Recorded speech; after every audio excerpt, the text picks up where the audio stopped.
बिल्कुल कुलदीप जी, और कई सारे सवाल हैं जिसका हम चाहेंगे कि आपसे हम जवाब लेने की कोशिश करें, लौट रहे आपके पास। लेकिन सवाल यही है कि जो दावा किया जा रहा है पूर्व कमांडर इन चीफ के द्वारा यूक्रेन की, कि क्या तीसरा विश्व युद्ध शुरू हो चुका है, और ये दावा और इसका आधार क्या है, जरा इसको भी हम समझने की कोशिश करते हैं कि आखिर ये बातें क्यों कही जा रही है और क्यों ये कहा जा रहा है कि 2024 वो साल है जब तीसरा विश्व युद्ध शुरू हो चुका है। तो देखिए कौन कौन किसके साथ है और किस तरह से वो वॉर में इन्वॉल्व है, ये हम आपको बता रहे हैं। पुतिन के साथ कौन मौजूद है, जेलेंस्की के साथ कौन मौजूद है। तो देखिए पुतिन की बात करें तो नॉर्थ कोरिया को लेकर यह दावा किया गया है कि पुतिन के साथ नॉर्थ कोरिया है, उसकी सेना रूस की जमीन पर है, रूस की मदद के लिए अपने सैनिक नॉर्थ कोरिया ने भेजे हैं। ईरान रूस की मदद के लिए शायद ड्रोन देता रहा है।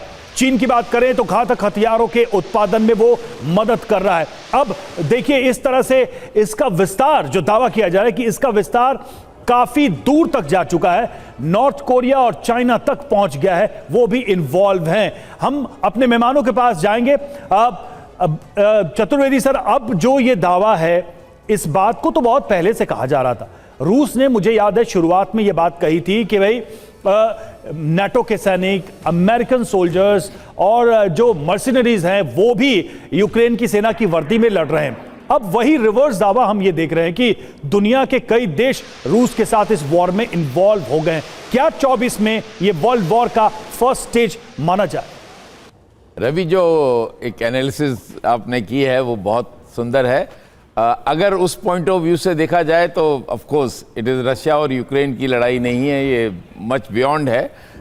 रशिया की तरफ से भी 3-4 देश हैं और नेटो तो पूरा यूक्रेन के साथ खड़ा हुआ है। लेकिन अगर आप देखें तो कॉम्बैट रोल में अगर जो real hand to hand fight है, जैसे कि सेकेंड वर्ल्ड वॉर में जो लोगों की आर्मीज़ वगैरह लड़ रही थी, वो नहीं है इस वक्त। ऑफ कोर्स नॉर्थ कोरिया के सोल्जर्स वहाँ पे ज़रूर हैं रशिया में, और नॉन कॉम्बैट। एक छोटी सी चीज है, उसको आप ऐड करते हुए अपनी बात करिएगा। क्या जो सेकेंड वर्ल्ड वॉर है उसमें सारे देश एक साथ तो नहीं इन्वॉल्व हुए थे? अमेरिका जैसे देश तो बहुत बाद में सीधे सीधे कॉम्बैट में घुसे थे। तो क्या ये जो दावा किया जा रहा है उसमें ये इनिशियल फेज है क्या, जिसमें सारे देश खुलकर नहीं, लेकिन शायद लेटर ऑन आ जाए? बट रवि, अभी करीब 3.25 साल हो गए हैं और अभी तक अगर डायरेक्ट कॉम्बैट रोल में नहीं आए हैं तो मैं नहीं समझता, सब लोग आजकल समझते हैं कोई दूसरे की लड़ाई नहीं लड़ना चाहता। और नॉन कॉम्बैट रोल जैसे कि हेल्थ है, बाकी खाना पीना है, लॉजिस्टिक्स हैं, इन सब चीज़ों के एम्यूनिशन है, ये सब चीज़ें देने में कोई वाकई में हुआ भी है। और उससे अगर कहा जाए कि ये महायुद्ध है या विश्व युद्ध है तो अभी मैं नहीं समझता कि उस स्टेज पे है। लेकिन अगर डेफिनेशन आप बदलना चाहते हैं तो यस, डेफिनेटली ये महायुद्ध है। लोग मोर देन वन कंट्रीज दोनों तरफ से लड़ रहे हैं।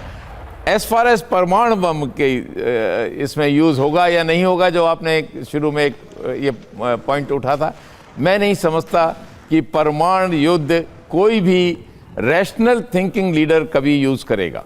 परमाणु युद्ध केवल, लेकिन अभी फिलहाल जिस तरीके से ऑपरेशंस को अंजाम दिया जा रहा है, एक और खबर बता रही हूं, चर्चा को आगे बढ़ाएंगे। कुर्स्क में नॉर्थ कोरिया के टॉप जनरल के घायल होने की खबर आ रही है और यूक्रेन के हमले में घायल हुए कोरियाई जनरल को लेकर यह खबर है। वॉल स्ट्रीट जनरल की तरफ से इसको लेकर भी दावा किया गया है। अब जनरल की पहचान, तो उसकी पहचान को लेकर तो फिलहाल कोई खुलासा नहीं हुआ है, लेकिन इस बीच यह बताया जा रहा है कि किस तरीके से अब ऑपरेशंस को अंजाम दिया जा रहा है और ये कुर्स्क में नॉर्थ कोरिया के टॉप जनरल के घायल होने की खबर सामने आई है।